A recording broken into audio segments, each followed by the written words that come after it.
Good morning students. मैं Vishnu Sharma, lecturer computer science, government polytechnic college Dausa से। आज के e lecture oblique e practical में हम एक स्वैपिंग का प्रोग्राम सीखेंगे। Swap numbers using temporary variables.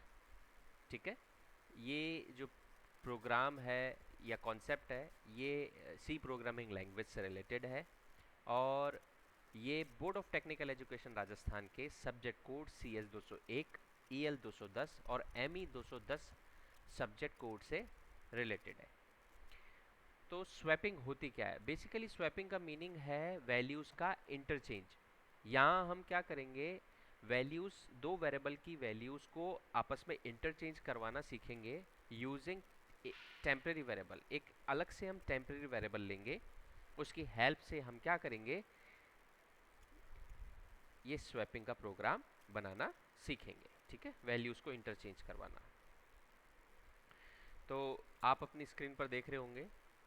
सबसे पहले तो हम क्या कर रहे हैं, swapping numbers using temporary variables के प्रोग्राम के अंदर, किसी भी प्रोग्राम में बेसिकली हम सबसे पहले हेडर फाइल्स को हम हमारे प्रोग्राम में काम में लेते हैं, जिन हेडर फाइल्स की हमारे प्रोग्राम में ज़रूरत हो। यहाँ पे हमने क्या किया, hash include pre processor directive को काम में लेते हुए standard input output header file को हमने क्या किया, हमारे प्रोग्राम में इंपोर्ट किया। ठीक है, अब यहाँ पर standard input output header file को हमारे प्रोग्राम में इंपोर्ट करने से क्या मीनिंग था, ताकि हम इस हेडर फाइल में जितने प्री डिफाइंड फंक्शंस हैं उन फंक्शंस को हमारे प्रोग्राम में डायरेक्टली, बिना किसी डेफिनेशन लिखने के, हम डायरेक्टली उन फंक्शंस को हमारे प्रोग्राम में यूज़ कर सके, काम में ले सके।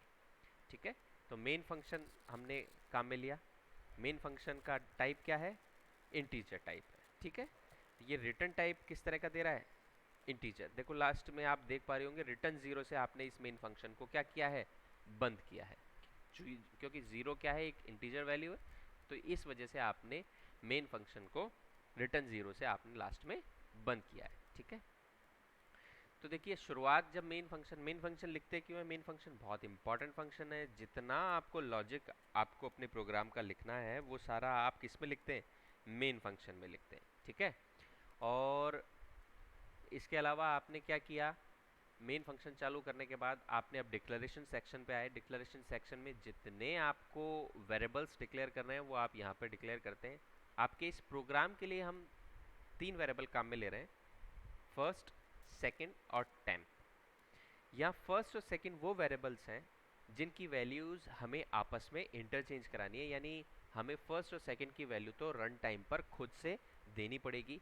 और टेम्परेरी वेरिएबल, जो टेम्प नाम का वेरिएबल है, ये एक टेम्परेरी वेरिएबल है जिसको यूज़ में लेते हुए हम फर्स्ट और सेकंड वेरिएबल की वैल्यूज़ को आपस में क्या कराएंगे, एक्सचेंज कराएंगे, इंटरचेंज कराएंगे, स्वैप कराएंगे। ठीक है, इसके बाद हमने क्या किया, एक प्रिंटफ फंक्शन काम में लिया। देखिए प्रिंटफ फंक्शन क्या काम में आता है, डबल कोट्स के अंदर जो कुछ आपने लिखा होगा, टेक्स्ट या स्ट्रिंग, वो आपका रन टाइम पर आपके कंसोल, आपकी स्क्रीन के ऊपर डिस्प्ले कराने पॉइंट ऑफ व्यू से आप प्रिंटफ फंक्शन को काम में लेते हैं। यहाँ हमने फर्स्ट प्रिंटफ फंक्शन में लिखा एंटर फर्स्ट नंबर। ठीक है, यानी आपका पहला नंबर आप क्या कीजिए, एंटर कीजिए। ठीक है, अब आपने क्या किया, स्कैनफ फंक्शन को हेल्प से मॉड्यूलस LF काम में लेते हुए, मॉड्यूलस LF क्या है, एक फॉर्मेट स्पेसिफायर है जो कि बता रहा है कि डबल वैल्यू को आपको क्या करना है, इसमें एंटर करना है, डबल डेटा टाइप की। ठीक है, क्योंकि आपने फर्स्ट, सेकंड और टेम्प किस तरह का डेटा टाइप काम में लिया है उनके लिए, डबल। ठीक है, आपने फर्स्ट वैल्यू को, फर्स्ट जो वेरिएबल है उसकी वैल्यू को आपने क्या किया, असाइन कर दिया। ठीक है, यानी जो आप अब टाइप करेंगे, डबल वैल्यू से मीनिंग है कि आप उसका रेंज भी ज़्यादा होगा वैल्यू का, और वो फ्रिक्शनल में भी आ सकती है, पॉइंटों में भी आप उस वैल्यू को ले सकते हैं।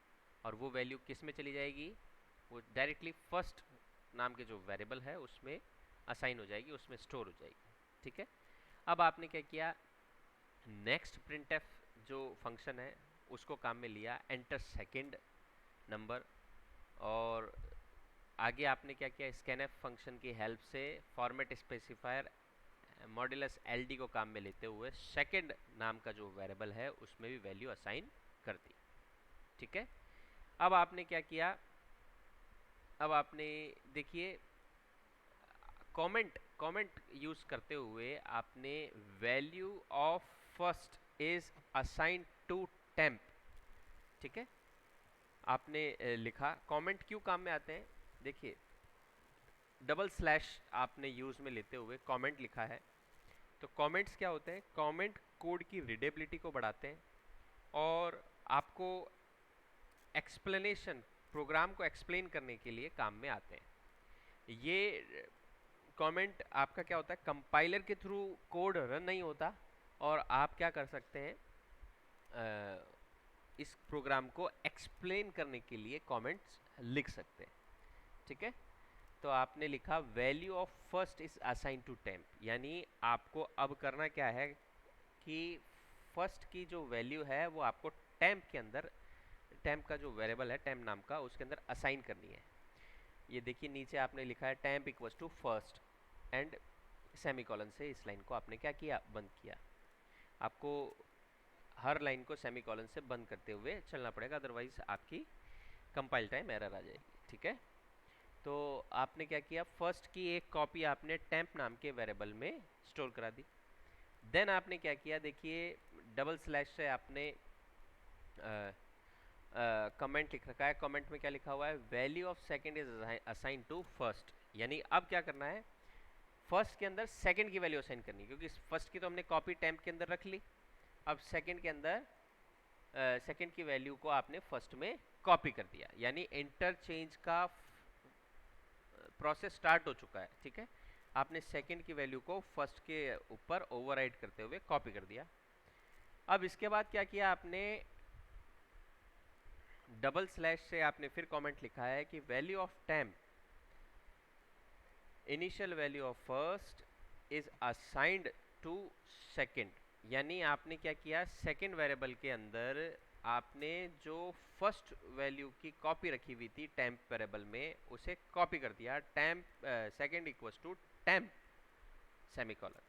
इस तरीके से आपने क्या किया, ये लॉजिक लगाते हुए सिर्फ 3 लाइन के लॉजिक से टेम्पररी वेरिएबल की हेल्प से आपने वैल्यूज को क्या करवा लिया, इंटर चेंज करवा लिया। अब इस इंटरचेंज वैल्यू को आपने चेक करने के लिए इसे क्या किया, प्रिंटफ फंक्शन की हेल्प से प्रिंट करवाकर चेक किया। तो आपने देखिए आपने क्या किया, after swapping first number is modulus 0.2 LF। अब यहाँ 0.2 LF से मीनिंग है कि आप जिस भी वेरिएबल की वैल्यू प्रिंट कराना चाहते हैं, यहाँ पे हम फर्स्ट वेरिएबल की वैल्यू प्रिंट कराना चाहते हैं आफ्टर स्वैपिंग, तो फर्स्ट वेरिएबल की वैल्यू पॉइंट की 2 डिजिट्स तक ही प्रिंट होगी। ठीक है, इससे ज़्यादा प्रिंट नहीं होगी, इसलिए 0.2 LF हमने काम में लिया फॉर्मेट स्पेसिफायर। ठीक है, तो यानी फर्स्ट की आफ्टर स्वैपिंग, फर्स्ट वेरिएबल की जो वैल्यू है आफ्टर स्वैपिंग प्रिंट हो जाएगी। इसी तरीके से नेक्स्ट लाइन में प्रिंटफ फंक्शन काम में लेते हुए आफ्टर स्वैपिंग सेकेंड नंबर आपने प्रिंट करा दिया। ठीक है, तो यानी सेकेंड वेरिएबल की भी आफ्टर स्वैपिंग आपने वैल्यू प्रिंट करवा दी। रिटर्न 0 से आपने मेन फंक्शन बंद किया, करली ब्रेसेस से मेन फंक्शन बंद हो गया। अब आप क्या कर रहे हैं, इस लॉजिक को रन करके देखते हैं हम। ठीक है, इस प्रोग्राम को रन करके देखते हैं आउटपुट क्या आता है। देखिए सबसे पहले फर्स्ट नंबर हमने, सपोज कीजिए हमने रन टाइम पर डाला 1.20 एंड सेकेंड नंबर हमने एंटर किया 2.45। उसके बाद अब क्या होगा, जब आपका ये प्रोग्राम का लॉजिक रन हो जाएगा तो आप इसका आउटपुट आ रहा है after swapping first number 2.45, exchange हो गई वैल्यू, और after swapping second number is 1.20। तो इस तरीके से आप क्या करेंगे, इस लॉजिक को लगाते हुए टेम्पररी वेरिएबल की हेल्प से आप किन्हीं दो वैल्यूज़ को आपस में क्या कर सकते हैं, स्वैप कर सकते हैं। तो हम क्या होगा, आगे के लेक्चर्स में सी के basic concepts and basic programs को लेक्चर के थ्रू हम सीखने की कोशिश करते रहेंगे। आपको रेगुलरली लेक्चर्स देखने हैं, सीखने हैं, पढ़ने हैं। ठीक है। Thank you so much.